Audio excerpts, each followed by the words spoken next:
Hello and welcome back to the channel. Now I am going to say up front that this is basically just a Jackanory video. This is me telling a tale. That's all that this video is going to be. So if that's not what you're here for, or you're not in the mood for that, then by all means go and watch something else. But the reason that I'm doing this is that the EastEnders video that I uploaded a week or so ago actually got a really positive response in terms of likes and positive comments and the reaction over at Desert Island Fruits, and specifically the little section that I put into that video, which I was kind of conflicted about whether or not to do that, which was the whole, going into the arcade in Manchester, nearly losing all my money and then just about keeping enough to go on to my date with Mrs. Degsy. That seemed to be fairly well received, and I really didn't know how that was going to go down. So what I will say is thank you very much for all of you who left comments on that video. There were a few of them and they were positive, so thank you for that, and everyone who clicked the like button. And over at Desert Island Fruit it got a positive response as well, and did kick off a little bit of a chat as well about gambling addiction, the problems that it can cause, and how even in the here and now some people do still have a serious problem with gambling. So what I've decided to do here, and I've got to be honest with you, these videos, or the idea for these videos, and this is probably going to be a series, these have been kind of floating around in my head since I started the channel, because I think it's important to have a certain honesty and balance to these videos, because even from my channel, and certainly from, say, Cheerful Pessimist and On a Bucket's channel, you would kind of get you could be forgiven for getting the impression that fruit machines are all about tricks and emptiers and making loads of money, and everyone's getting rich off these things, when of course nothing could be further from the truth, particularly with compensated AWPs, because these things, not only are they on awful percentages, like 76-78%, they are also compensated. So for everyone who wins, somebody has got to lose, and every time someone wins big style, somebody else has got to lose big style. And I have tried to be straightforward about this. I have openly referred to the fact that I was desperately addicted back in the £4.80, £6, £8, £10, £15 days, and only started to get a little bit of a clue towards the middle to back end of the £15 era. It occurred to me that it would be worth doing a sort of balance video where I discussed the real flip side of this, so that for every kind of trick and emptier and cheat that there is, there's probably an awful backstory. My personal feeling on this is that most professional players, or a good number of professional players, are addicts who finally got a little bit of a clue, got a little bit of information, and were able to turn their addiction into something where they could make money, but usually with a fairly dark backstory. So even though I now have been making, give or take, pretty much consistent profit on fruit machines since 2000, I have about 8 years before that point of absolute desperate, dreadful addiction. And it's one of those stories that I'm going to relay in this video here. I think I'm going to call these videos Gambling Low Ebbs, and this will be the first one of them. And there are a few of these that I've got in mind, and this is not a happy story. I'm going to say up front, this is not a feel-good story, and it doesn't have a happy ending. And I think the point of doing this is that I think this is still relevant. Gambling addiction is still a real thing. We know what the FOBTs are doing in bookies. People betting £100 a spin on a roulette wheel, losing thousands of pounds a day. These things wreck lives. Gambling addiction is a real and serious issue for many people, and as someone who has been there himself, which I most certainly was, I have nothing but sympathy and compassion for anyone who is caught up in this addiction, because it really is a terrible thing when it's got you by the balls. So for this tale, I'm going to go back to early 1994. It's going to be about February, March, April of 1994. Now, the scenario that we're in at that point is these are the worst years of my gambling addiction. 92, 93 and 94 were the worst years of my gambling addiction. I was absolutely consumed by them, and I would just, given nothing else to do, I would play fruit machines all day. I would do nothing else. If I had the money and I had the ability to do so, I would play fruit machines all day, every day. Obviously, there were certain duties, my jobs, my studies, whatever they were, that got in the way, and that's all they were. They were obstructions to what I really wanted to be doing with my day, which was gambling. So at the time, I was in a relationship with a lass. It was not the best relationship in the world. We both had our issues and we were not particularly good for each other. Mrs. Degsy, I had met Mrs. Degsy at this point, but we were not an item. We had met in halls of residence the years before, and I fancied her to pieces, but nothing was going on, and I was in this rather poor relationship with a different lass, and it was all getting a little bit raggedy.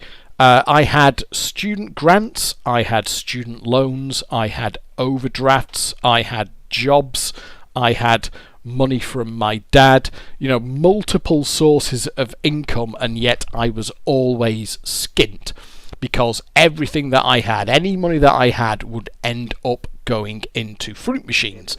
And when you're completely consumed by an addiction, which I was by fruit machines, other kind of sidelined addictions seem fairly trivial, which in my case was drink and drugs, which kind of the gambling addiction was the main event. Drink and drugs seemed fairly trivial by comparison.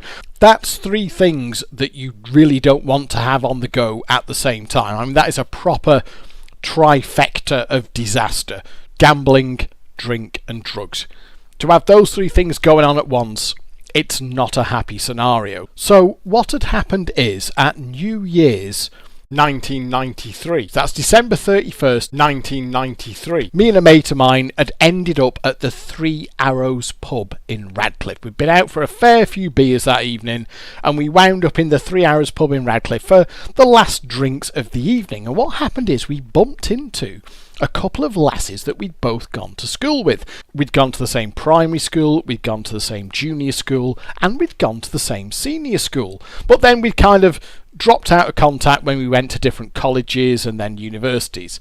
So we hadn't seen each other for a few years, and we bumped into these two lasses, and we recognised each other. Oh, hiya, how you doing? Oh, all that kind of thing. And one of the lasses I rather liked. Now, bearing in mind, I was going out with somebody at the time, but like I say, it was a doomed relationship. It was already, if it was a boxer, it would have been on the ropes, taking multiple punches to the face and body. This relationship was fucked. And this lass at the pub, I really rather liked. And I think my mate had his eye on the other lass there, and it worked out okay for me. My mate didn't do quite so well, and they had a nice chat. They were chatting for the evening, but basically me and this other lass, as the evening went on, we were getting closer and closer and snugglier, and as the new year kicked in, they were playing some bloody Frank Sinatra song and all the rest of it, and as the new year kicked in, we copped off big style. It was like, if you ever seen Futurama when Dr. Zoidberg eats something, it was like two Dr. Zoidbergs going each other. It was proper. So that went off quite some time, and then we kind of went our separate ways at the end of the evening, and me and my mate walked back down Ainsworth Road, and he was saying, well, that was rather embarrassing, wasn't it? Because, sorry, just had a few beers, copped off, that's all right, isn't it? So I was rather enamoured with this lass. I thought she was very nice, she was very pretty, and we'd had a nice evening together, and even though it finished off with like a drunken copping off, and then we our two groups, as it were, went separate ways, I kind of thought, I held a little bit of a candle for her, So what happened is we got addresses off each other of our halls of residence at university. Bearing in mind, this is 1994. There's no email, there's no internet, there's no mobile phones, there's nothing like that. So what you actually get is an address. We had an address that we could write to. So me and my mate had an address, and these lasses were both at the same university in the same halls of residence. So fast forward, I think it was about 3 months, I think it was March, and the idea was that I would go up and meet my mate in York, because he was at York University and I was down at Manchester. I'd go up to York, and what we were going to do is go out for a few beers and write a letter to these two lasses. Very old-fashioned, I know. Oh, thank you very much to Windows 10 there for letting me know that my device is not under threat. Cheers for that. Thanks for the interruption. No problem. So in March, I went up to York, to the city of York, where my mate was at university. And like I say, I was a little bit raggedy. Things had not gone particularly well between January and March. My gambling hadn't got any better, and all of the kind of associated problems hadn't got any better either. So I went up to York the idea was that I was going up there for a weekend. I was going to go up there on the Friday and then come back on the Sunday, and it was going to be a nice weekend. I'd see my friend, see his housemates in their student house. We'd go out for a few beers. We would write this letter to these lasses, and it'd be a nice weekend. So going up there, I'm not in the best of states. I got the train up to York. I was kind of a little bit at the ragged edge already before I even got up there. A lot of bad behaviour had been going on. I wasn't in particularly good shape mentally or physically, and I was gambling every last penny that I had. But nonetheless, I got up there. I met my mate at the station. We got a taxi back to his student house. It wasn't that far away. And I met all his housemates. Now, they had a really nice student house. It was a pretty good semi-detached house in quite a nice area of York. They were all students who were doing the good degrees like maths and physics and law and all that kind of thing. And I think they had a little bit of money behind them as parents one way or another. So this was a pretty nice semi-detached house in a suburban area in York. And I was introduced to my friend's housemates, said hello to everyone. I'd actually taken my Sega Mega Drive up with me, so we set the Mega Drive up, we played some games, and it was all fine. And they had a room that I could stay in the house as well. Got my stuff set up, and that was fine. So after that, it was then my mate and I said, okay, we're going to go out for a few beers now. We're going to go out around the pubs of York. We're going to go and write this letter. And there's a little bit of a joke about, oh, you think you're going to get those lasses, do you? Well, maybe we'll have a go. We'll write a letter, kind of thing.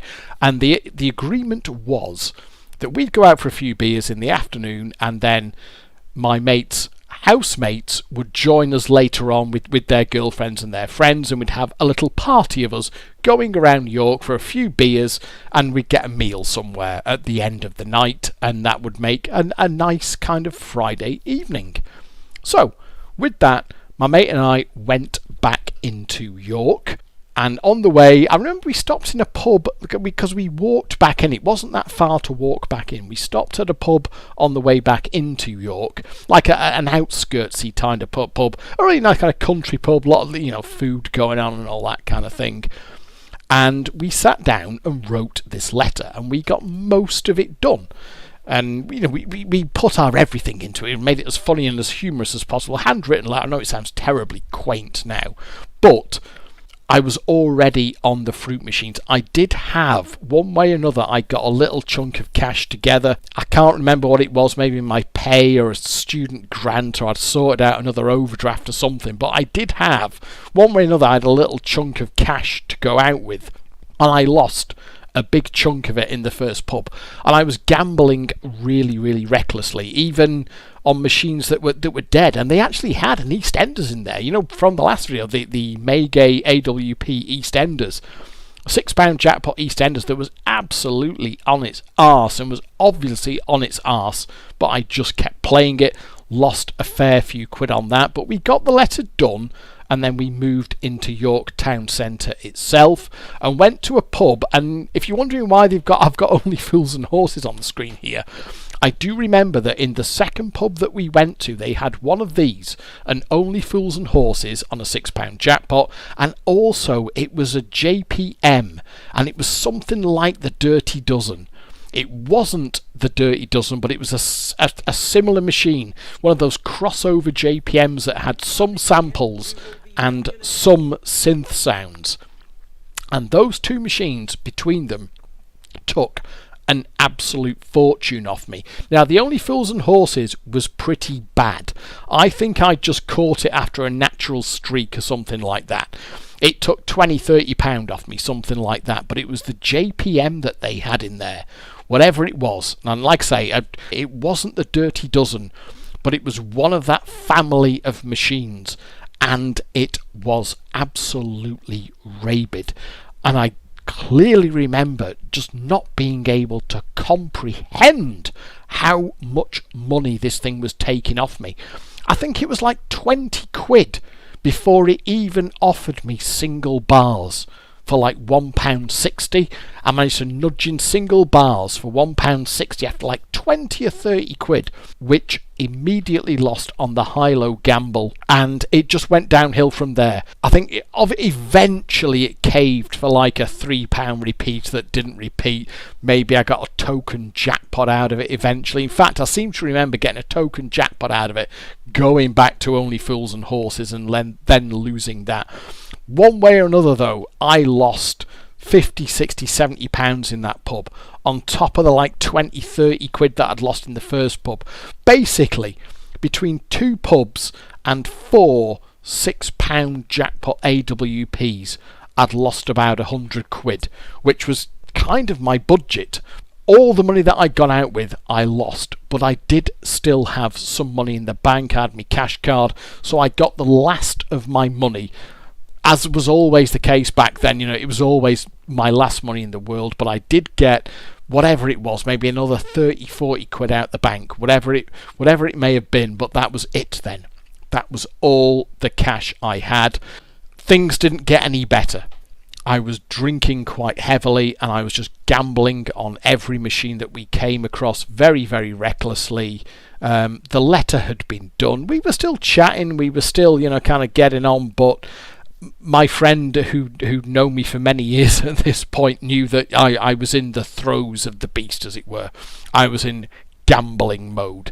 And inevitably what happened is I lost all of my money.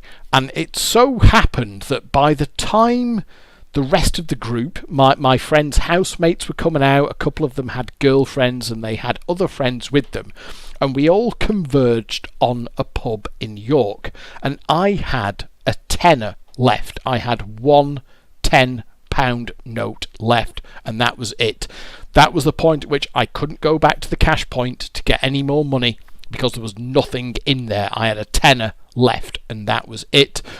And we went into this pub, and obviously I couldn't afford to buy a round, and they were kind of sorting drinks out amongst themselves, so I think I went to the bar to get a drink just for me and me mate, got the change in pound coins, and I was feeling rough. I was feeling really, really rough. The previous few weeks of frankly not very healthy living were catching up with me. I was feeling weary, I was feeling tired, I knew that I was skint, and I also had I was on the back end of a little bit of a speed bender as well, and that was really kind of crashing down around me, and I had some of it left in my bag back at their house, which I hadn't brought out with me quite deliberately, but I did have some of it left in my bag at the house. So I got these two drinks with the tenner, inevitably got all the change in pound coins, and went to the fruit machine, and it was a BFM Cops and Robbers. I'm pretty sure it was a BFM £6 Cops and Robbers, and lost the last of my final £10. I was aware of this big table of people chatting nearby and getting on and laughing and all the rest of it, and I'm feeling pretty fucking desperate, if I'm honest with you. Stood in front of this fruit machine, losing the last of my money, not being remotely sociable, not talking to anyone, not introducing myself to anyone. These were nice people, friendly people, and I could kind of see them. They were like, hey, who's your friend here? Who's this guy who's just like having nothing to do with us and he's just playing the fruit machine?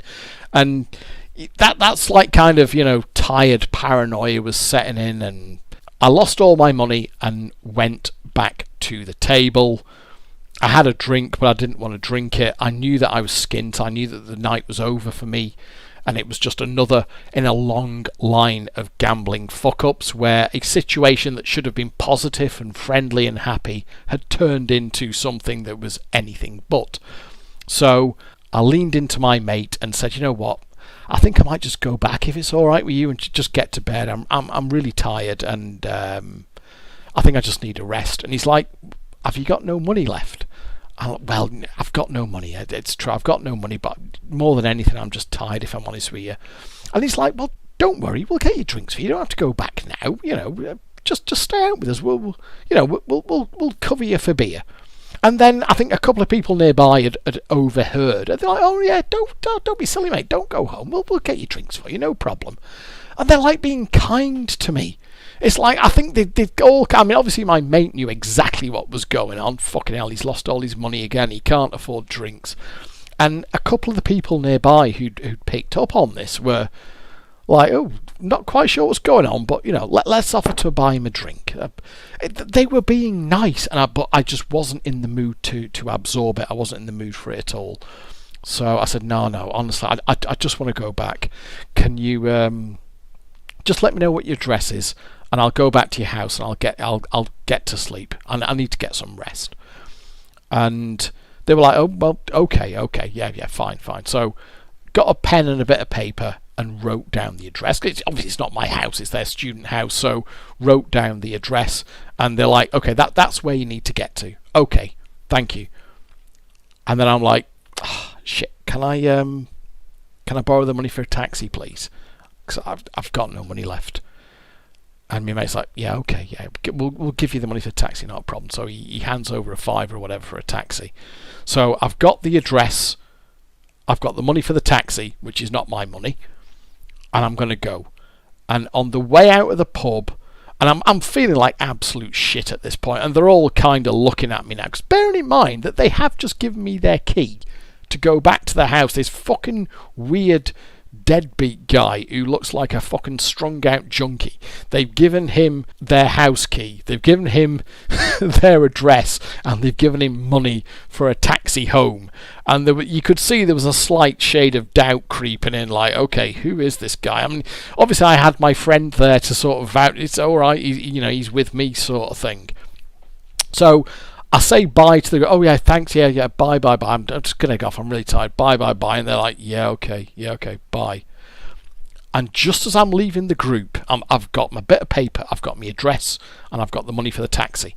I'm thinking, if I can just keep my shit together for another 15 or 20 minutes, I'll be on a bed and I can fall asleep and I can wake up tomorrow and pretend this hasn't fucking happened.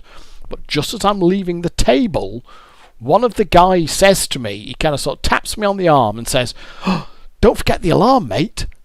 And I'm like, what? What, the alarm? What alarm? He said, oh, yeah. We've got a silent alarm. He said, if you don't put the pin in within 60 seconds when you get into the house, it calls the police. And I'm like, oh, really? What? Okay. He says, yeah, but the pin is, and he told me like a 4-digit number. That's the pin. But you've got to get to the panel within 60 seconds of getting into the house, or it will call the police.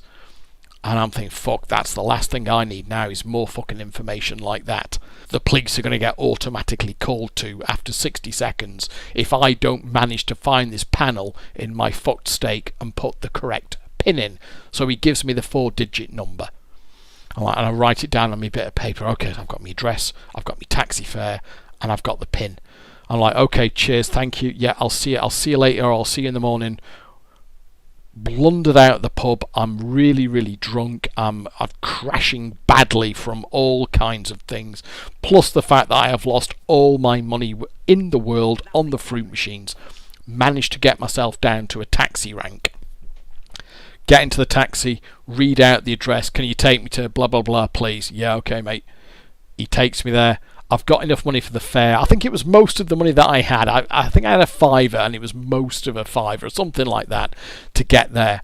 And he drops me off at the front of this rather nice semi-detached house in kind of like the suburbia of York. And as I get out of the taxi and go up the driveway, I think, oh, fuck, I'm going to be sick. I am going to be sick here. And absolutely fucking chundered. And you know that horrible puke when you've really not been looking after yourself? It's just beer and bile and whatever shit food you've had. It absolutely came out of me like some kind of fetid fucking swampland gunk. Massive great slick of it on the driveway. You know when you're properly kind of you feel like you're going to fucking puke your own lungs up. So having got that out of the way, got the key in the door, went into the house, and straight away I'm thinking, shit, the alarm panel. I've got to get the alarm panel. And what they've told me is, it's under the stairs. There's an alarm panel, there's a cupboard under the stairs. Go under the stairs, find the alarm panel, and put this in. So I went down the hallway, oh Jesus Christ, got to find the alarm panel, got to find the alarm panel. Open the door. There's nothing in there. There's just fucking coats and hoovers. There's no fucking alarm panel. I think, shit, where's this alarm panel? Okay, maybe it's a cupboard upstairs. So I ran up the stairs, and there's some adrenaline pumping at this point. There's just a little bit of something left in the tank, a little bit of energy left to think, I've got to disarm this fucking alarm before the police come so that I can get down to bed. So run upstairs. There is a cupboard on the upstairs landing. Open it up. Yes, the alarm panel's going to be in here. No, nothing. It's like a fucking immersion heater and some towels and shit like that. So I'm thinking, oh Christ, where is this alarm panel? So I then go through every room on the upper floor. There's like 2 bedrooms and a bathroom. No sign of an alarm panel. I look in the cupboard again upstairs. No sign of an alarm panel. I run down the stairs, go back to the cupboard under the stairs. Fucking, I'm pulling, even though there's nothing in there, it's obvious there's nothing in there, but I'm pulling the hoover to one side, I'm pulling the coats off the racks. There's no fucking alarm panel. So then I go through every room on the ground floor. I go into the front lounge. There's no alarm panel there, just light switches and stuff. I'm looking for like a glowing little alarm panel on the wall, but there's nothing. I go through to the kitchen, there's nothing in there. I check every little cupboard that I can find, there are no alarm panels. And I'm thinking, my time is running out here. This motherfucker's already going to have called the police. I'm fucked here. And I had lost the capacity for rational thought. There was no kind of, hang on a minute, the police aren't just going to come straight here to an alarm call and start going through your bag or anything like that. That's not going to happen. You could just explain to them, oh yeah, I'm staying here, I didn't know the alarm code, my friends are out in town, something like that, and work it out from there. I was in full paranoia mode. So I'm rampaging through this house trying to find this alarm panel, no sign of it. And the last room that I checked was like, it would have been the back downstairs lounge ordinarily, but it had been converted into a bedroom in this house. That often happened in student houses, that they would convert a second lounge or something like that into a bedroom. So the back downstairs lounge was actually a bedroom, and I burst into this room, looked around, no alarm panel, but what this room had was a mirror sort of next to the light switch. As you go into the room was a mirror, like a large mirror, which I guess that the guy that used that as his room was his room when he was getting ready to go out, make himself look good, all that kind of thing. You need a mirror to get ready to go out, don't you? Even like a scruffy fucker like me will like do some basic checks and is your hair all in the right place and that kind of thing. So I burst into that room, no alarm panel, and as I'm coming back out, thinking, I was kind of in desperation at this point, thinking, I'm fucked now, this is it. The police have been called, my 60 seconds have long gone. I must be 2 minutes in now. The police are on the way. I'm absolutely fucked. And as I'm coming out of this room, I catch sight of myself in this mirror next to the light switch. It's quite not a full height mirror, but it's kind of like a half height mirror at kind of head and top body height next to the light switch. And as I'm coming out of this room in my panic, I just caught sight of my full reflection in this mirror. And this was quite unusual for me because I did not tend to look in mirrors very often back then, because I really didn't fucking like myself, and I didn't like looking at myself because I found myself to be a pretty objectionable individual, because I was a bit of a hopeless addict. But accidentally I caught full sight of myself in this mirror, absolutely straight on, and my eyes were looking straight into my own eyes in this mirror, and I just stopped. My panic stopped. My frantic kind of piling around this house trying to find the alarm panel stopped, and I was just fixated in one point, looking at myself dead in this mirror. And I looked at my own face in this mirror, and after weeks and weeks of confused thinking and gambling and drink and drugs and being utterly fucked, I had a perfect moment of clarity. It was absolutely beautiful.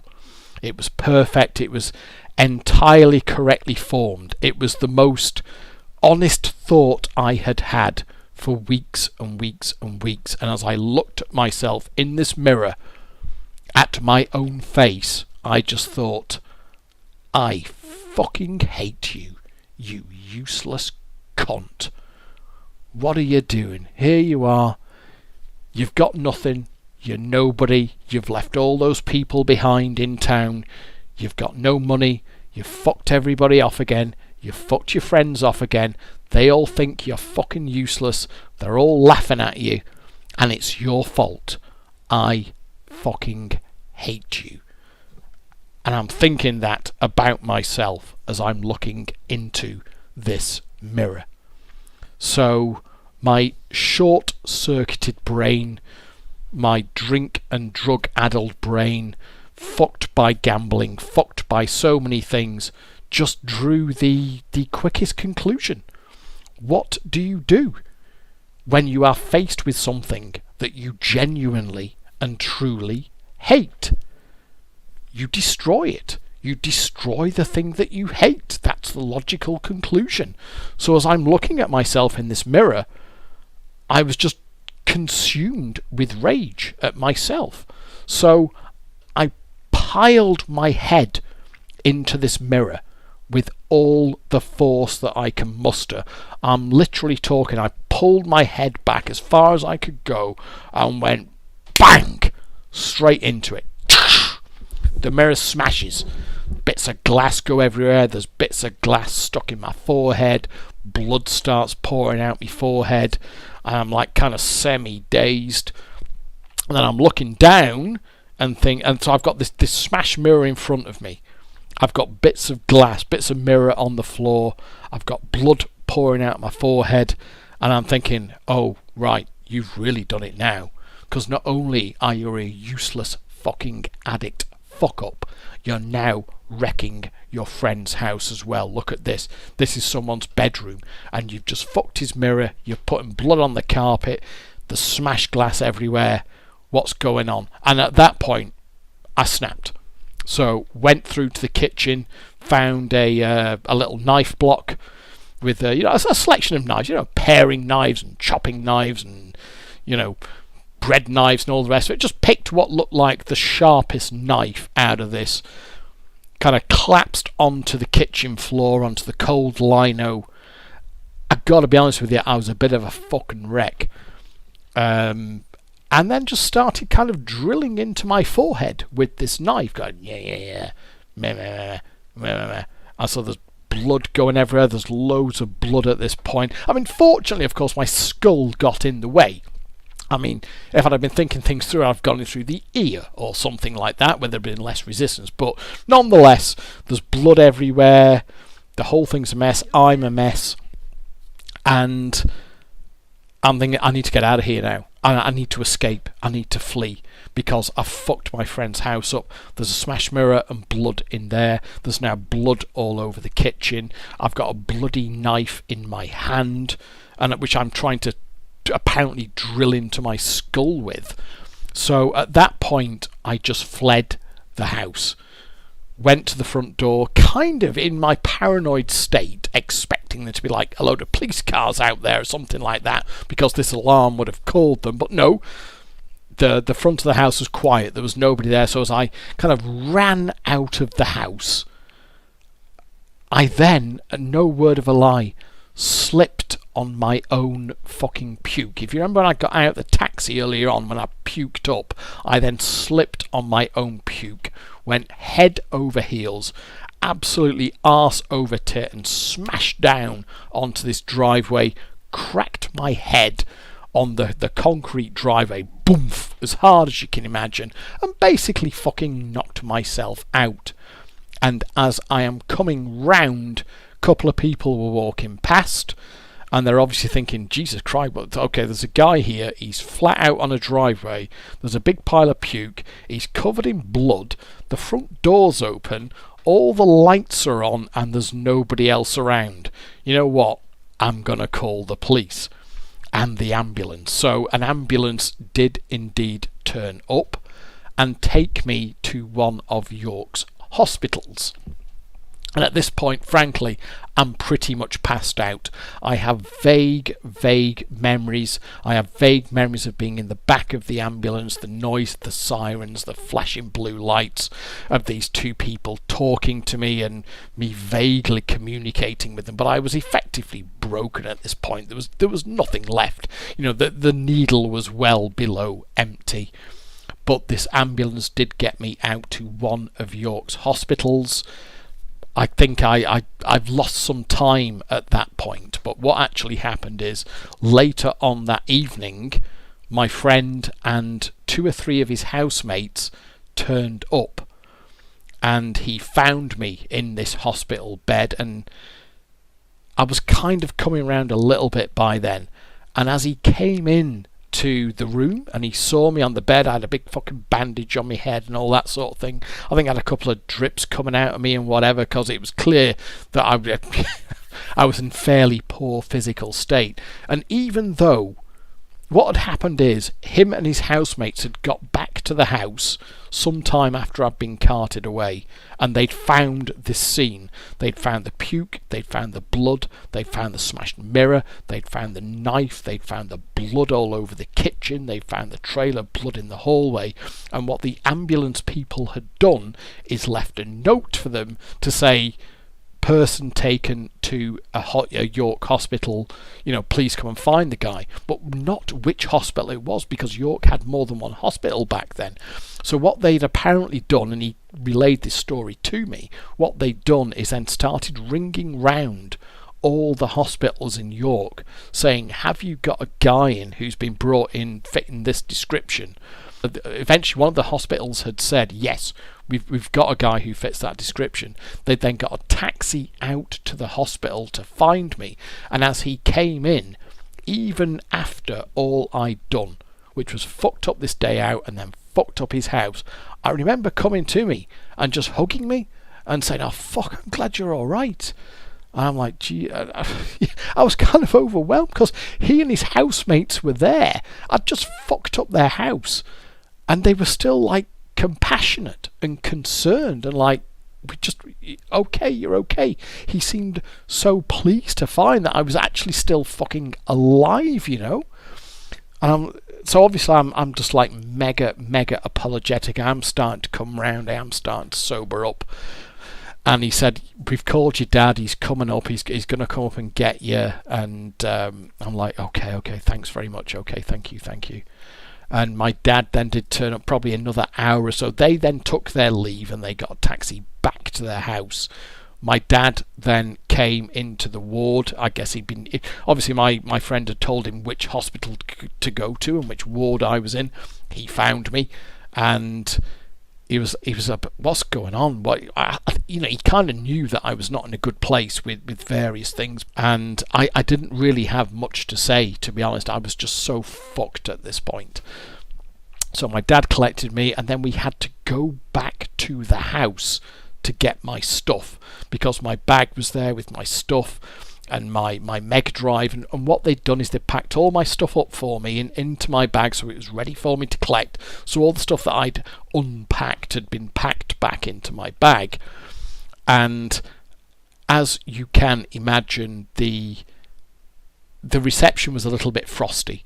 They were courteous, they were polite, but understandably the prevailing feeling that I got from that room was, will you please just get the fuck out of our house and don't come back?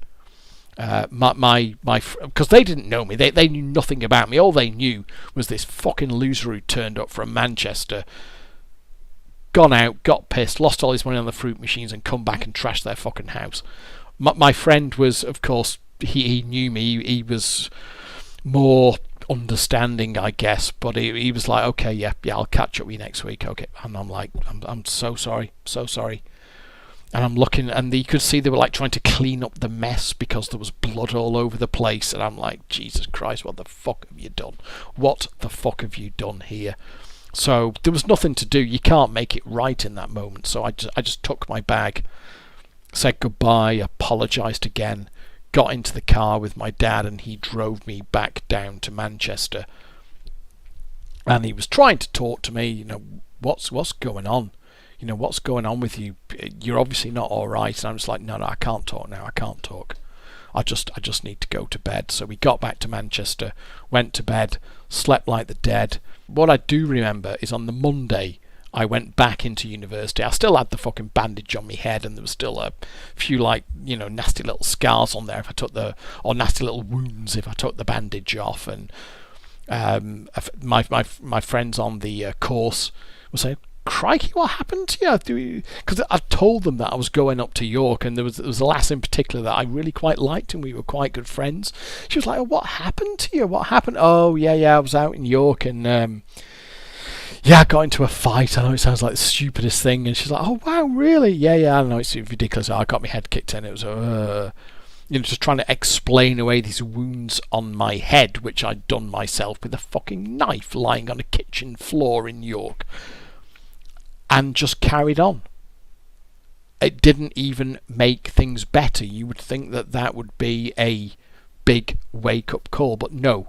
I was back gambling later that day, and any money that I had, I carried on gambling with, and that would be a pattern of behaviour for quite some time after that. That was far from the last big blowout. It was just how things were back then. And that is what addiction can do to you. That is how low addiction can take you. It can take you to places that you would never consider when you are of sound mind. Things that you would never do.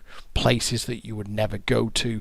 And yet, when you are consumed by addiction, anything is possible, and in the worst possible way. So, there you go. That is the first of these gambling low ebb tales. I guess if you want to put a slightly happy ending to this, the person that I'm talking about there, the friend that I'm talking about in this video, we are still good friends to this day. We stay in regular contact. We WhatsApp each other regularly, and he still comes over to visit me at least once per year, and he hasn't missed a year since 1994. So this year will be his 24th annual visit to the Isle of Man. We're still friends, and we still get on together, and I guess he was there for me as you would want a friend to be there for you, which is he saw someone who was not in a good place, and he stood by me, and for that, of course, I am very grateful. I apologise, this was not a particularly cheerful story, but I think it is important to cover the downsides of gambling, the negative side of gambling, and I just thought it was worth getting this out there as an honest recollection of how bad gambling addiction can get, and the dark places it can take you to. And anyone who is going through that now, and obviously it's quite topical at the moment, particularly with the FOBTs in bookies. You have my absolute sympathy. You really do. And if I'm trying to draw anything positive from this, it's to say, well, you know what? I'm still here. I'm still in one piece, and it got better eventually. But there were a few dark times along the way. If you have stuck with me this far, then thank you very much.